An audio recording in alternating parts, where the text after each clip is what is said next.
बिस्मिल्लाहिर्रहमानिर्रहीम। अस्सलाम वालेकुम।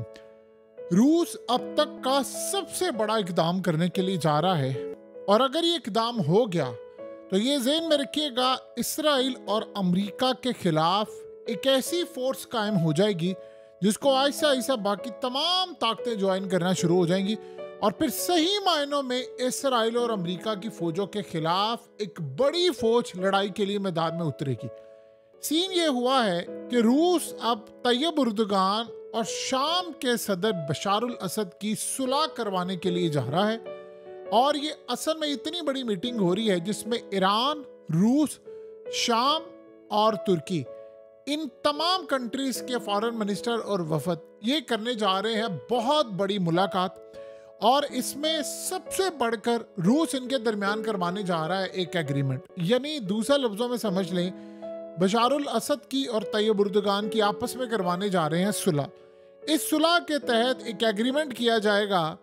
आहिस्ता आहिस्ता उस एग्रीमेंट के तहत तुर्की अपनी फौजें शाम से निकाल लेगी, और उस सूरत हाल में ये उनकी फौजें निकल जाएंगी, और सबसे बढ़कर मामला ये होगा शाम के अंदर फिर ईरान, शाम, रूस ये सारे के सारे मिलकर गारंटी देंगे कि तुर्की के खिलाफ इकदाम नहीं होंगे। और उसके बाद जब ये सुलह हो जाएगी तो अगला मरहला ये है कि अमेरिका की फौजों को यहाँ से निकालना है, और जो ग्रुप्स हैं जो तुर्की के खिलाफ लड़े हैं सारा कुछ है, यानी फिर दो ग्रुप्स के खिलाफ लड़ाई होगी, दाइश के खिलाफ, फिर अमेरिका के खिलाफ, और फिर इजराइल के खिलाफ। अब इस सूरत हाल में मामला ये होगा कि अगर पीस एग्रीमेंट हो जाता है तो फिर करते करते सूरत हाल इतनी ज्यादा बेहतर हो जाएगी कि तुर्की, ईरान, रूस और यानी आप ये सोच लें शाम, ये सारे मिलकर अपनी एक कम्बिनेशन, एक फोर्स बनाएंगे, और ये फोर्स शाम के मुख्तलिफ इलाकों में जाकर शाम की हिफाजत करेगी, और वहां से फिर अमेरिका को ये निकालेंगे। आपको पता है कि जो इंडिपेंडेंट ग्रुप्स हैं उसको ईरान इस वक्त बैक कर रहा है, और वो तमाम के तमाम जो ग्रुप हैं यानी रूस भी उनको बैक कर रहा है, वो अमेरिका को मारे। इस वक्त अमेरिका के मिलिट्री बेसिस पर ताबड़तोड़ हमले हो रहे हैं। अब ये एग्रीमेंट जब हो जाता है तो सबसे बड़ा खतरा ये होगा कि शाम को बचाने के लिए ये चार मुल्क आ जाएंगे, ऐसे ऐसे इनको बाकी फोर्सेस ज्वाइन करेंगी, और ये सबसे बढ़कर झटका होगा इजराइल के लिए, क्योंकि इजराइल ने ये बात कही थी कि मैं ईरान का इन्फ्लुएंस पूरे रीजन के अंदर नहीं चाहता, खास तौर पर शाम, और शाम के अंदर अगर ये ताकतें आ जाएंगी तो ये अमेरिका को मिलकर मारेंगे। आप ये देखें कि अर्दोगान को ये बात बड़ी अच्छी तरह पता चल गई है कि आज नहीं तो कल या तो उसको नेटो से निकाल दिया जाएगा या वो खुद नेटो छोड़ जाएंगे। असल वजह इस वक्त सूरत हाल ये है कि अर्दोगान ने हालिया ये कहा है, अब जो उन्होंने कहा कि जी वेस्ट बैंक में ऑपरेशन कर रहे हैं, इन्होंने रेड लाइन क्रॉस कर दी और ये आग से खेलने के लिए जा रहे हैं, और हम ये काम नहीं होने देंगे। अब तुर्की अकेला नहीं लड़ सकता। तुर्की ने पहले बड़ी कोशिश की थी कि ओआईसी के मेंबर्स आए, इस्लामिक कंट्रीज ज्वाइन करें, हम इसराइल में जाएं, कोई नहीं जा रहा। अब सीन ये हुआ है कि तुर्की को ये अंदाजा हो गया है कि इस वक्त हालत ये है कि तुर्की में आपको होटल्स जो हैं वो खाली नजर आ रहे हैं, बाजार आपको खाली नजर आ रहे हैं, काफी हद तक इतनी महंगाई हो चुकी है, इतनी महंगाई हो चुकी है कि अब लोगों के बस की बात ही नहीं है। लोगों ने तुर्की भी जाना छोड़ दिया है, इंटरनेशनल सतह पर भी लोग तुर्की जाना छोड़ दिए। तुर्की के अपने लोग जो हैं वो भी यहाँ पर नहीं जा रहे, वो भी बाहर कहीं जा रहे हैं, और जो इंटरनेशनल टूरिस्ट आता है वो देख रहा है कि इतनी महंगाई हो गई है कि वो वहाँ पर स्टे नहीं करे। अर्दोगान को ये बात अच्छी तरह पता है कि उसकी पॉपुलैरिटी ऑल टाइम लो हो गई है, अनदर लो हिट हुआ है, यानी सबसे निचली सतह पर आ गए, और इस सूरत हाल के अंदर अवाम का गुस्सा भी पीक पर है। तो इस सारे मामले पर वो ये चाह रहा है कि किसी तरह मैं इजराइल, देखिए इजराइल के खिलाफ इस वक्त जो खड़ा होगा वही किंग होगा, यानी वो इस वक्त 2 अरब मुसलमानों के लिए वो समझते हैं कि जी एक रोल मॉडल के तौर पर आएगा। अब अर्दोगान को ये बात अच्छी तरह पता है, उसको पता चल गया है कि ओआईसी के उसने बार बार कहा है कि आओ सारे इस्लामिक ममालिक अपनी फौज मिलकर बनाते हैं और चलते हैं, तो कोई जाने के लिए तैयार नहीं हुआ। आपको पता मोस्टली अमेरिका के इन्फ्लुएंस के अंदर है, तो कोई भी नहीं जा सकता। तो इसराइल इस वक्त तक यहाँ पर तो आपको कामयाब होता नजर आ रहा है।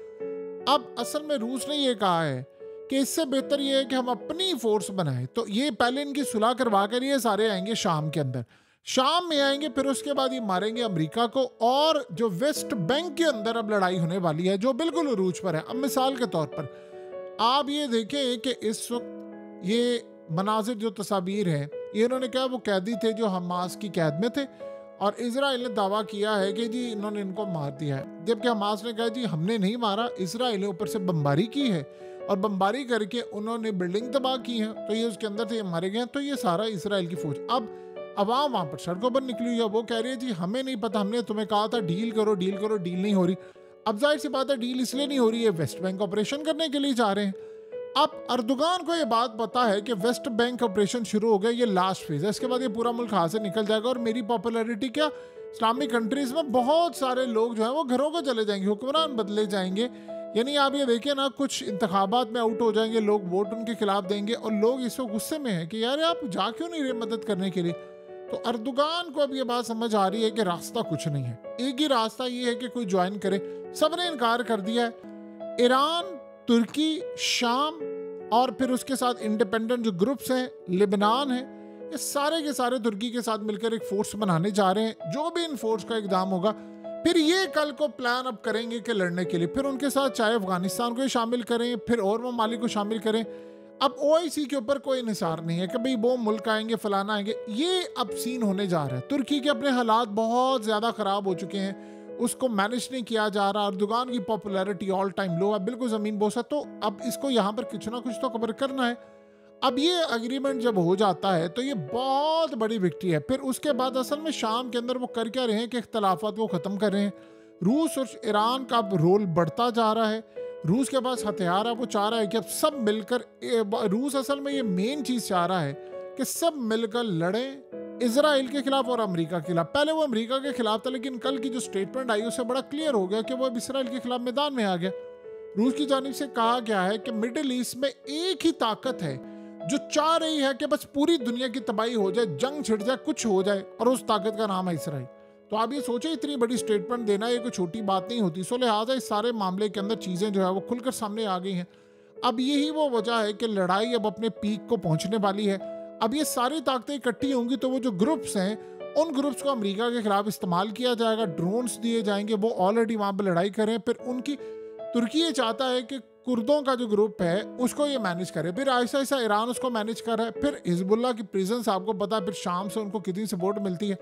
अगर शाम के, क्योंकि याद रहे इसराइल ने शाम का इलाका भी खाना है, ये आप जेहन में रखिएगा। तो शाम अगर इतनी बड़ी ताकतें आ जाती है तो कल को और मजीद ज्वाइन करेंगे। अब ब्रिक्स के हवाले से आप ये देखें ना, सीन ये हो रहा है कि वहाँ पर तुर्की ने कहा जी हम भी ज्वाइन करना चाहते हो, तो ऑल सेट हो चुका है। तमाम बड़े ममालिक ने हम ही भर दिया कि हम आ रहे हैं और वहाँ पर ये नई करेंसी लेकर आएंगे, और इसी तरह इसराइल का भी सफाया करेंगे और अमेरिका का भी।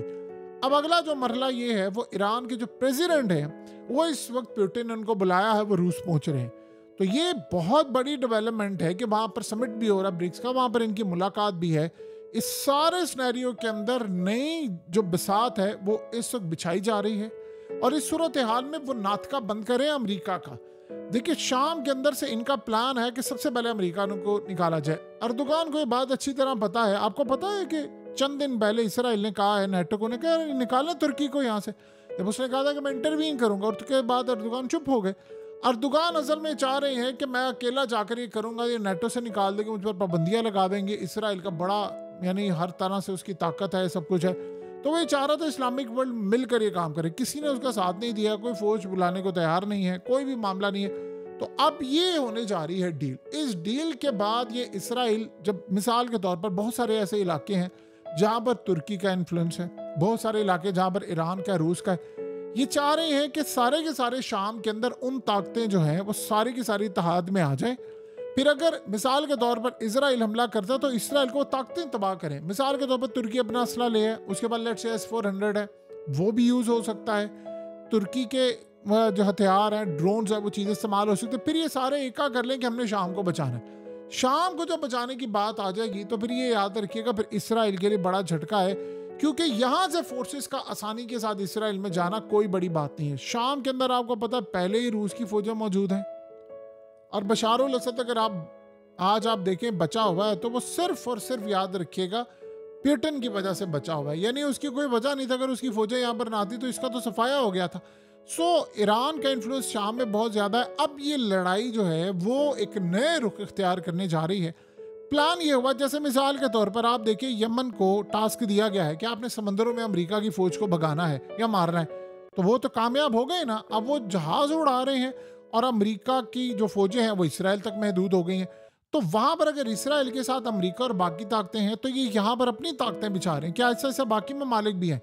फिर वो मरहला आने वाला है कि जब ग्राउंड फोर्सेस की लड़ाई होगी, फिर यहाँ से एंट्री होनी है, शाम से आगे गुलान हाइट्स और ये वो। तो करते करते जो मामलात है उसमें रूस ने इजराइल के खिलाफ जो इकदाम करने, क्योंकि उन्होंने कहा कि वेस्ट बैंक में अगर आपने लड़ाई की, क्योंकि वो आपको पता है कि पूरी तरह यानी महमूद अब्बास की गवर्नमेंट को सपोर्ट करता है, बैक करता है पुतिन, तो वहां पर कल उसने कह दिया, जैसे बशार अल असद ने कहा था कि मुझे बचाने के लिए आओ, तो उसने कह दिया कि बचाओ तो रूस को जाना पड़ेगा, फिर वे ईरान को भी जाना पड़ेगा। तो वहां पर तो इसराइल से स्पेस से होकर जाना है और बहुत सारी चीज़ें होती हैं, यानी वो एक रास्ता तो लगता है उर्दन से, लेकिन उसके अलावा बहुत सारी लड़ाई है।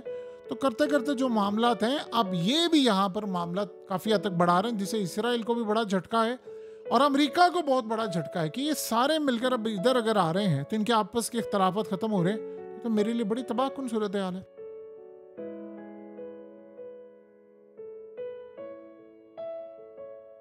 हकीकत टीवी को सब्सक्राइब करना मत भूलें, वीडियो को लाइक करें, शेयर करें और कमेंट सेक्शन में अपनी राय का इजहार ज़रूर करें।